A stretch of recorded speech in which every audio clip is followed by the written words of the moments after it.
اسی لیے فرمایا گیا کہ جب افطاری کا دسترخوان بچھتا ہے اور پہلے ہی آ کر کے لوگ بیٹھتے ہیں، اور یہ سنت بھی ہے، ایسے نہیں کہ بھاگتے بھاگتے آپ آئے، وقت ہوا، کھجور لیے اور کھا گئے۔ افطاری کے وقت سے تھوڑی دیر پہلے بیٹھ جاؤ، تمہارے دسترخوان پر نعمتیں رکھی ہوئی ہیں، پھل بھی ہیں، میوہ جات بھی ہیں، کچھ کھانے پینے کی چیزیں بھی ہیں، ٹھنڈا شربت بھی ہے، دیکھتے ہوئے بیٹھے ہیں آپ، لیکن ہاتھ نہیں لگاتے ہیں۔ انتظار ہے وقت کا کہ ادھر سورج کے غروب ہونا ہے اور میری افطار ہونی ہے، اعلان سنتے ہیں، اذان سنتے ہیں، اس کے بعد آپ اٹھاتے ہیں، لیکن اتنی دیر تک آپ خاموش بیٹھے ہیں دسترخوان کے پاس، سارے لوگ دیکھتے رہتے۔ یہ وہ منظر ہے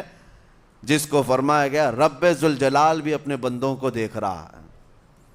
رب تبارک و تعالیٰ بھی دیکھ رہا ہے اپنے بندوں کو، اور سارے فرشتوں کو بلا کر میرا مولا اعلان فرماتا ہے یہ میرے بندے ہیں، دیکھو یہ شام کا وقت ہے، ان کے حلق سوکھ چکے ہیں، ان کے پیٹ میں بھوک کی شدت ہے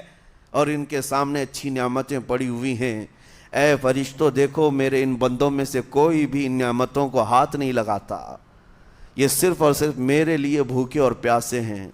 اور فرشتوں سے اللہ فرماتا ہے تم گواہ ہو جاؤ، ان کی حلق تر ہونے سے پہلے ان کے لیے میں نے جنت لکھ دیا۔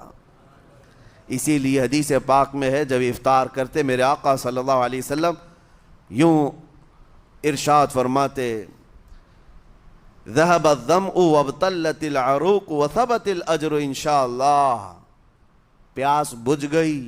رگیں ٹھنڈی ہو گئی اور اجر اللہ کے ہاں پکا ہو گیا۔ یہ حضور پاک ہر افطار میں عرض کرتے تھے۔ میں آپ کو یہ عرض کر رہا ہوں کہ یہ چھپی ہوئی چیز، اسی کا نام تقویٰ ہے،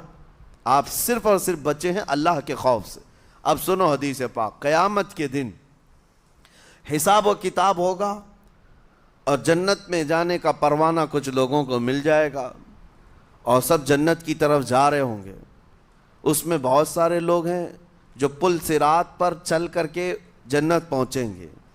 اب جب کافی لوگ جنت کے دروازے پر پہنچیں گے، ایک جماعت ایسی ہوگی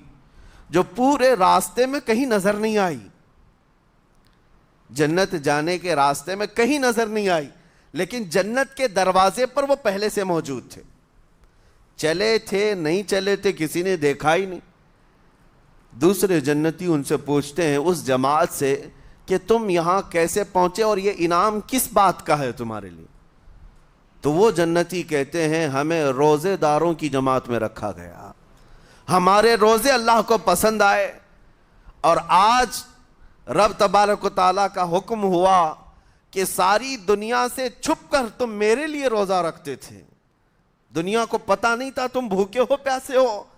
اور اے بندو آج سارے